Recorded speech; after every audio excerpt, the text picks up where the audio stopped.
Donald Trump एक बार फिर पूरी दुनिया का सेवियर बनना चाहते हैं, मसीहा बन के सामने आना चाहते हैं और इस बार उन्होंने प्रोजेक्ट फ्रीडम को लॉन्च किया है। ऑब्जेक्टिव साफ है कि जो शिप स्ट्रेट ऑफ हॉर्मुज के अंदर फंसे हुए हैं उनको धीरे धीरे करके वहां से निकाला जाए और इसके लिए उन्होंने अपने 15,000 यूएस के ट्रूप्स, खासतौर पे यूएस मरीन्स को वहां पे डिप्लॉय किया है। डेस्ट्रॉयर्स हैं, उनके हेलीकॉप्टर्स हैं, 100 के अराउंड वहां पे जो है फाइटर जेट्स और दूसरे जो फ्लाइंग ऑब्जेक्ट्स हैं वो एक्टिव हैं इस समय। तो सवाल यह होगा कि क्या यह सक्सेसफुल हो सकता है। अब इसको एनालाइज करने के लिए हम 1980s के दौरान जो टैंकर वॉर हुआ था उसका रेफरेंस थोड़ा सा स्टडी करेंगे। वहां से हमें आइडिया लगेगा कि यूएस कितना यहां पे सक्सेसफुल होगा। प्लस हमें यह भी पता होना चाहिए कि डोनाल्ड ट्रंप के ऑब्जेक्टिव क्या है। यहां पे चीजें जितनी सिंपल दिखती हैं उतनी सिंपल है नहीं। यहां पे भी जियोपॉलिटिक्स का एंगल है, ग्लोबल हेजेमन कौन है, ग्लोबल दादा कौन है, वो सारी चीज यहां पे समझाने की कोशिश की जा रही है। प्लस एक लेसन पूरी दुनिया को देना है कि भाई अगर आप यूनाइटेड स्टेट्स के साथ पंगा लोगे तो आपको नुकसान हो सकता है और वही यूएस यहां पे कुछ दिखाने की कोशिश करेगा। अब देखिए, इस बात पर आगे बढ़ने से पहले हम थोड़ा ये जानेंगे कि इस पूरे एरिया के अंदर यूनाइटेड स्टेट्स की मिलिट्री प्रेजेंस कितनी है। यूनाइटेड स्टेट्स अपना सेंट्रल कमांड यहां से ऑपरेट करता है। कतर के अंदर सेंट्रल कमांड का हेडक्वार्टर है और यहां पर कम से कम पूरे एरिया के अंदर डिफरेंट बेसिस के अंदर 60,000 के अराउंड यूएस ट्रूप्स डिप्लॉयड रहते हैं। मतलब यूएस रेडी है, किसी भी प्रकार का एक्शन जो है वो इस एरिया से कर सकता है, नुकसान पहुंचा सकता है वो ईरान को इजीली। अब सवाल यह है कि भाई इस पूरी एक्टिविटी को किया क्यों जा रहा है, तो उसके पीछे के रीजन जो है वो डिफरेंट डिफरेंट है।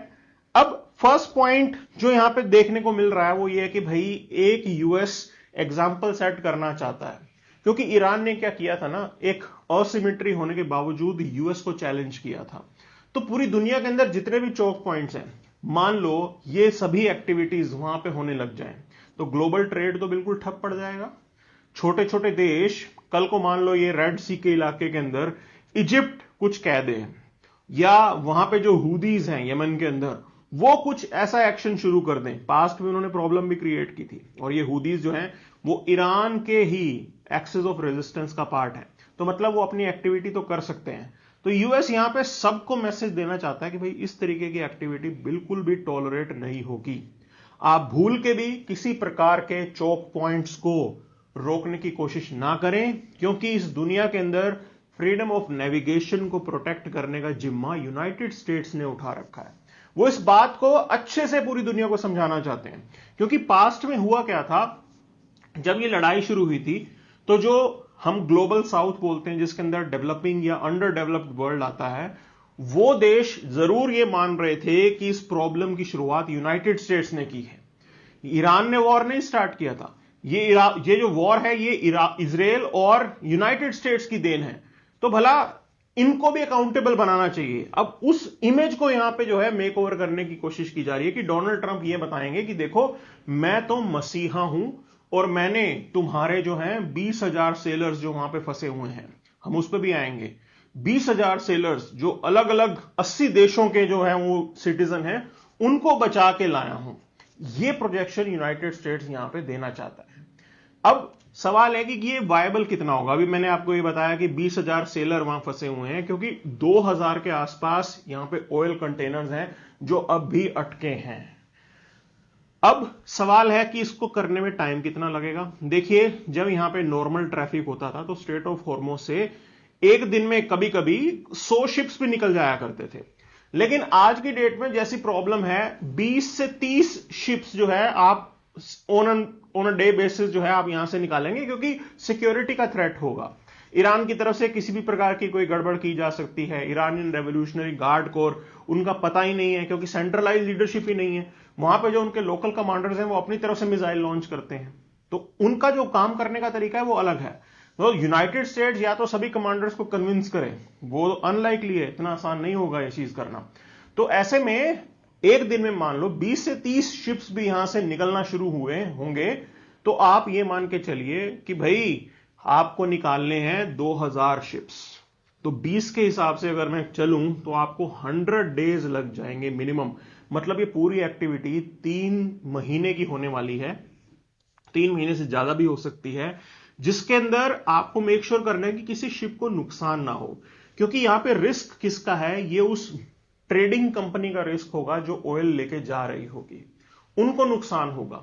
इंश्योरेंस के प्राइसेस ऑलरेडी काफी ज्यादा हाई हैं शिपिंग इंडस्ट्री के अंदर, बिकॉज ये क्राइसिस जब से हुआ है बढ़ गए थे वो बिल्कुल पैसे। और आप दूसरा एंगल समझिए कि भाई इस पूरे के पूरे एरिया को खोलना भी सबके लिए जरूरी है। सब लोग परेशान हैं इस समय, ऑयल क्राइसिस, गैस क्राइसिस, सब लोग परेशान हैं। मतलब स्ट्रेट ऑफ हॉर्मोज से पूरी दुनिया का 20 से 25% ऑयल एंड गैस जो है वो निकलता था, वो सब कुछ यहां पे रुक गया। हालांकि कुछ कोशिश की थी सऊदी अरब ने, उन्होंने उनकी एक गैस पाइपलाइन है उसके थ्रू वो थोड़ा तेल जो है पूरी दुनिया तक पहुंचा रहे हैं। यूएई ने जो है गैस पाइपलाइन उनकी फुजैरा तक जाती है, अबसहान फुजैरा गैस पाइपलाइन है ना, भारत उससे बेनिफिट उठा रहा है, हम वहां से तेल निकाल के इजीली लेके आ रहे हैं क्योंकि वो पाइपलाइन जो है वो स्ट्रेट ऑफ हॉर्मोज को बाईपास कर जाती है। लेकिन सबके पास ये फैसिलिटी नहीं है भाई, उनसे ये जो पाइपलाइन का सिस्टम है ना, इससे आप दिन के, चाहे मैं सऊदी अरब और क्या कहते हैं यूएई दोनों को ही ऐड कर दूं, तो उनकी दोनों की कैपेसिटी अगर आप ऐड करोगे तो 10 से 11 मिलियन बैरल पर डे ही ऑयल यहां से गैस पाइपलाइन के थ्रू जा सकता है। जबकि on an average normal days में यहां से 21 मिलियन बैरल पर डे जो है ऑयल जाता था। मतलब 50% हो गया जो गैस पाइपलाइन के थ्रू जा रहा है। और इतना आसान नहीं है, लॉजिस्टिक्स जो हेडेक है वो इसके अंदर बहुत ज्यादा होता है, क्योंकि आप जो है एक जगह से पहले ऑयल गैस निकल रहा है, उसके बाद उसे गैस पाइपलाइन नेटवर्क के थ्रू दूसरी जगह लेके जा रहे हो, वहां पे आपके कंटेनर्स के अंदर वो डाला जा रहा है, तो बड़ा हेडेक है। लॉजिस्टिक्स जो है इसके अंदर थोड़े ज्यादा ही पड़ते हैं, कॉस्ट ज्यादा ही होगी। अब इसके पीछे जो ईरान के साथ टॉक्स चल रही है ना, उसका एंगल भी है। यूएस इस पूरी एक्टिविटी को, इस प्रोजेक्ट फ्रीडम को एज अ लिवरेज देखना चाहता है ईरान को प्रेशराइज करने को लेके। ईरान को यह प्रेशराइज किया जा रहा है कि भाई देखो हमारे पास मसल पावर है, कन्वेंशनली आप हमें मैच नहीं कर सकते हो, हम यहां से ये एक्टिविटी करके जाएंगे ही जाएंगे, शिप्स को निकालेंगे, तुम रोक सकते हो तो रोक लो, नहीं अगर ईरान रोक पाया तो ये ईरान की बेइज्जती हो जाएगी, है ना, क्योंकि उन्होंने बहुत बातें बोली हैं गलत, एक तरीके से सब ईरान को लेंगे यहां पे। दूसरी चीज ये है कि भाई इसके अंदर जो बात ईरान को बोली जा रही है, either you take the deal or you will lose Strait of Hormuz, कि परमानेंटली हम यहां पे अपने शिप्स खड़े कर देंगे, तुम्हारे हाथ से स्ट्रेट ऑफ हॉर्मोज को हम छीन लेंगे। ये यूएस मैसेज देने की कोशिश कर रहा है। और आप सोचिए अगर ईरानियन मिसाइल ने किसी भी दूसरे देश के शिप को नुकसान पहुंचाया, हो सकता है साहब, देखिए यहां से क्या है ना कि जापान के लिए जो ऑयल एंड गैस है वो यहां से जाता है, साउथ कोरिया के ऑयल एंड गैस यहां से जाता है, उन कंट्रीज के पास पावरफुल नेवीज है। और अभी तक हो क्या रहा था कि जो यूएस के अलाइज थे वो तो इस वॉर में पार्टिसिपेट नहीं कर रहे थे, वो ये कह रहे थे कि भाई ये तो हमारी लड़ाई नहीं है, ट्रंप ने जबरदस्ती जो है वो पंगा लिया है। अब ऐसे केस में अगर उनके किसी शिप को डैमेज पहुंचता है तो ये लेजिटिमेट केस बना देगा कि वो लोग भी इसमें पार्टिसिपेट करेंगे। तो ईरान को सबसे बड़ा डर तो ये होगा कि दूसरी जो वर्ल्ड पावर्स हैं जो अब तक यूनाइटेड स्टेट्स से दूर रही हैं, जो जिस एक्शन की वजह से यूएस को विलेन बनाया था उनके दोस्तों के बीच में, वो कहीं यूएस को दोबारा सपोर्ट करना शुरू ना कर दें। देखिए ना, आप जानते ही हैं स्टेट्समेंट्स किस तरीके की आई थी। यूके के प्राइम मिनिस्टर ने डोनाल्ड ट्रंप को क्रिटिसाइज किया था कि भाई ये तो वॉर इलेजिटिमेट है, और उनका ये भी कहना था कि डोनाल्ड ट्रंप के पास जो है कोई एग्जिट प्लान नहीं है। जो जर्मनी के चांसलर हैं उन्होंने ये बात बोली थी, और वाकई वो दिख भी रहा था। अब भी जो है क्लैरिटी नहीं है, एग्जिट प्लान तो भी नजर नहीं आ रहा, लेकिन स्टिल यूएस इस चीज को करना चाहता है, वो एग्जिट लेना चाहता है। और अभी जो है खबर भी आ गई है कि भाई इस ऑपरेशन जो इसका प्रोजेक्ट फ्रीडम है इसको पॉज कर दिया गया है।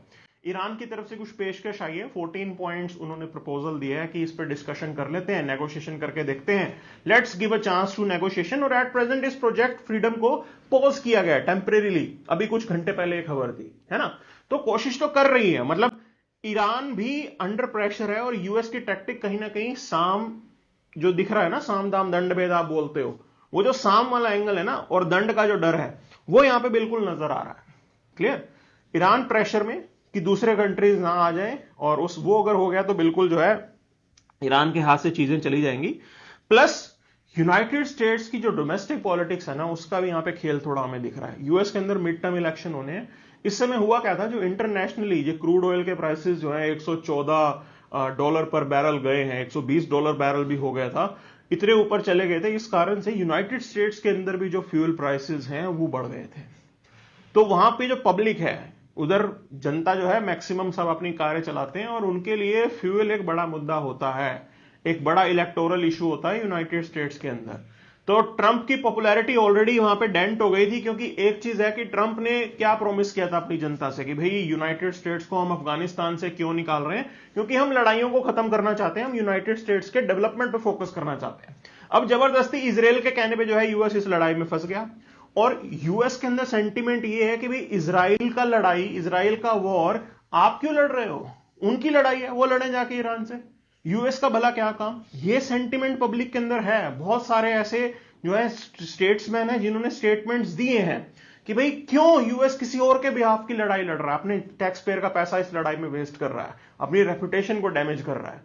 तो वो एंगल यहां पे जरूर डोनाल्ड ट्रंप की कंसिडरेशन का होगा, और एक पॉइंट ये होगा कि इस लड़ाई को टेम्परेरी खत्म करके और जो है जैसे कैसे करके फ्यूल प्राइसेस नॉर्मलाइज हो जाएं, और उसके बाद जो है फर्दर देखा जाएगा कि क्या कैसे टॉक्स होनी है, न्यूक्लियर टॉक्स वगैरह क्या चलेगी।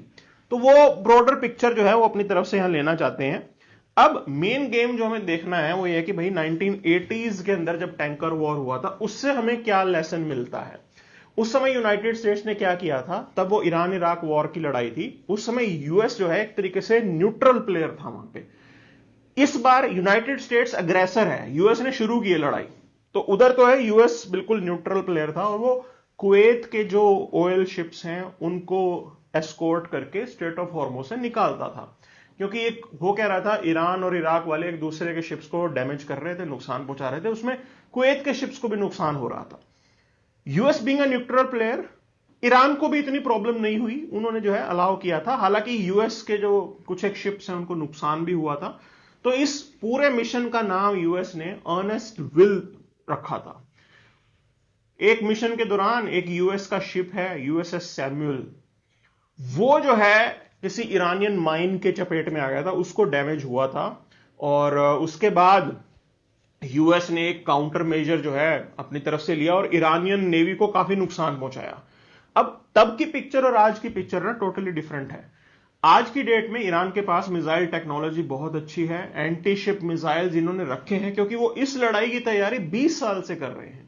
उनको पता था कि यूएस इस तरीके का हमला करेगा तो हम सिर्फ स्ट्रेट ऑफ हॉर्मुज को ब्लॉक करके ही अपनी लिवरेज रख सकते हैं, तो उसकी तैयारी उन्होंने कर रखी है। ड्रोन्स का अटैक हो, मिसाइल्स का अटैक हो, वो सारी चीज हम देख चुके हैं। तो अब इतना आसान यूएस के लिए नहीं होगा कि अगर यूएस जोर जबरदस्ती के चक्कर में यहां से शिप्स को निकालने की कोशिश करेगा तो यह सोचे कि बिल्कुल जीरो डैमेज के साथ यूएस कर पाएगा, इट इज अनलाइकली। और जब ये प्रोजेक्ट इन्होंने लॉन्च किया था, एक दिन के अंदर 2 शिप से यूएस अपने निकाल पाया था, वो भी अपने ही फ्लैग्ड वेसल्स थे, क्योंकि दूसरे देश तो थोड़े हिचकिचा रहे हैं कि वो ट्रस्ट नहीं कर रहे हैं, उनको पता है कि उनका शिप जबरदस्ती जो है ब्लास्ट हो जाएगा, डैमेज हो जाएगा, और ये कहानी अब तक चल रही थी। तो कोई गारंटी नहीं है कि यूएस इसको सक्सेसफुली कर पाए। टैंकर वॉर से भी हमें जो है यही शिक्षा मिलती है। उस टाइम तक तो बात अलग थी, आज की डेट में कहानी जो है थोड़ी डिफरेंट हो गई है, और आप मान के चलिए। अच्छा, प्लस इस बात को भी समझना जरूरी है कि भाई यूएस ने खुद ही ईरान का ब्लॉकेड किया हुआ है। यूएस ने भी तो ईरान के पोर्ट्स के ऊपर जो है अपने शिप्स लगा रखे हैं, वो किसी दूसरे शिप को ईरान तक नहीं जाने दे रहे। तो जो पॉलिटिकल लेजिटिमेसी है ना, वो यूएस के पास नहीं है। एक तरीके से टिट फॉर टैट की कहानी चल रही थी। उसके बीच अगर यूएस बड़ा मोरल हाई ग्राउंड लेके ये कह दे कि भाई मैं तो जी बहुत अच्छा इंसान हूं और मैंने किसी को नुकसान नहीं पहुंचाया, और मैं जो है देखो सबके शिप्स निकाल के ले आया, तो वो मतलब उसकी जो इमेज जितनी यूएस अच्छी सोच रहा है उतनी अच्छी नहीं जाएगी। रियलिटी ये है। प्लस आप देखिए कि इस समय खेल क्या है, जो गल्फ कंट्रीज हैं, मतलब वो इस पूरे इंसिडेंट को कैसे स्टडी कर रहे होंगे। इस लड़ाई की जो शुरुआत है वो यूएस ने की थी। गल्फ कंट्रीज के ऊपर ईरान ने मिसाइल और ड्रोन से अटैक इसलिए किया क्योंकि इन कंट्रीज के अंदर यूएस बेसिस हैं, यूएस की प्रेजेंस है। मतलब ये सभी देश लेजिटिमेट टारगेट बन गए। आप ये नहीं कह सकते कि ये इस बेस से हमला नहीं हुआ, नहीं। जब यूएस ने ईरान के लीडर को मारा तो इट मींस जब ईरान रिटेलिएट करेगा तो वो हर उस जगह पर रिटेलिएट करेगा जहां पे यूएस की प्रेजेंस है, तो इसलिए इन पे हमला तो होना ही था। तो ये गल्फ कंट्रीज एक डिलेमा सिचुएशन फेस कर रहे हैं कि यूएस की प्रेजेंस अगर यहां पे रहती है तो ये वॉर किसी भी टाइम दोबारा स्टार्ट हो जाएगा, और वो लोग विक्टिम इसलिए बने हैं क्योंकि यूएस ने यहां से हमले किए हैं। प्लानिंग तो हुई होगी ना, सेंट्रल कमांड का हेडक्वार्टर यहां पे है, कुछ तो एक्टिविटी यहां से हुई होगी। तो दे नो वन थिंग कि भाई यूएस की दोस्ती जो है वो ज्यादा खतरनाक है, उनको समझ में आ गया होगा। प्लस आप देखिए कि यूएस भी कुछ ना कुछ जान गया होगा कि भाई ईरान के पास कैपेसिटी है, ड्रोन टेक्नोलॉजी, प्लस पीछे से जो है, चाहे आप कैस्पियन सी का रूट उठा लो, वहां से रशिया की तरफ से भी मदद आ गई होगी। आप सैटेलाइट असिस्टेंस की बात करो, जो ईरान मतलब चाइना की तरफ से भी सैटेलाइट असिस्टेंस जो है वो दी जा रही होगी, तो वो मदद तो ईरान तक पहुंच रही है। मतलब अगर दोबारा ये लड़ाई की खेल पूरा शुरू भी हो जाए, तब भी ईरान जो है वेल प्रिपेयर्ड है। जितना प्रिपेयर्ड यूएस होगा ना, उतना ही प्रिपेयर्ड यहां पे ईरान दिखेगा। तो ये इस बीच यूएस को समझ में आया कि चलो ठीक है, बातचीत करेंगे, प्रॉब्लम को सॉर्ट आउट करने की कोशिश करेंगे, नहीं होता तो ठीक है, जो ईरान को मंजूर है जैसा भी होगा, फोर्सफुली जो है आपको स्ट्रेट ऑफ हॉर्मुज ओपन तो करनी है, क्योंकि दुनिया को मैसेज देना बहुत जरूरी है।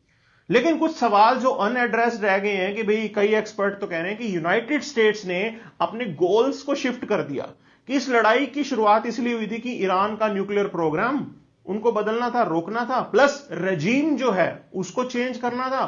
अब आज की डेट में ना तो रेजीम चेंज हुआ है, न्यूक्लियर प्रोग्राम का फ्यूचर क्या होगा इसको लेकर अब भी क्वेश्चन मार्क है, किसी को नहीं पता क्या होने। तो ये चाहे प्रोजेक्ट फ्रीडम सक्सेसफुल भी हो जाए, यूएस जो है यहां से शिप्स को निकाल के भी ले जाए, तो भी उसे गोल्ड डिस्प्लेसमेंट के तौर पे ही आप देखोगे कि भाई आपका ऑब्जेक्टिव क्या था, आप क्या करने के लिए आए थे। और अब आपका ऑब्जेक्टिव ये है कि भाई स्ट्रेट ऑफ हॉर्मुज को वर्किंग कंडीशन में रखना है, कमर्शियल इंटरेस्ट आपने ऊपर रख दिया है ना, कि बिजनेस ना रुके। तो ये मेजर डाइवर्जन है जो इस प्रोजेक्ट फ्रीडम में दिख रहा है। मे बी यूएस यहां से कुछ सक्सेसफुली लेके चला जाए, बट जो ऑप्टिक्स है ना, वो बहुत ही सैड स्टेट ऑफ अफेयर्स लेके आ रही है यूनाइटेड स्टेट्स के लिए। तो इतना अच्छा जो ट्रंप का एफर्ट था, वो बिल्कुल भी उनके लिए सिद्ध नहीं, सेट नहीं हुआ है।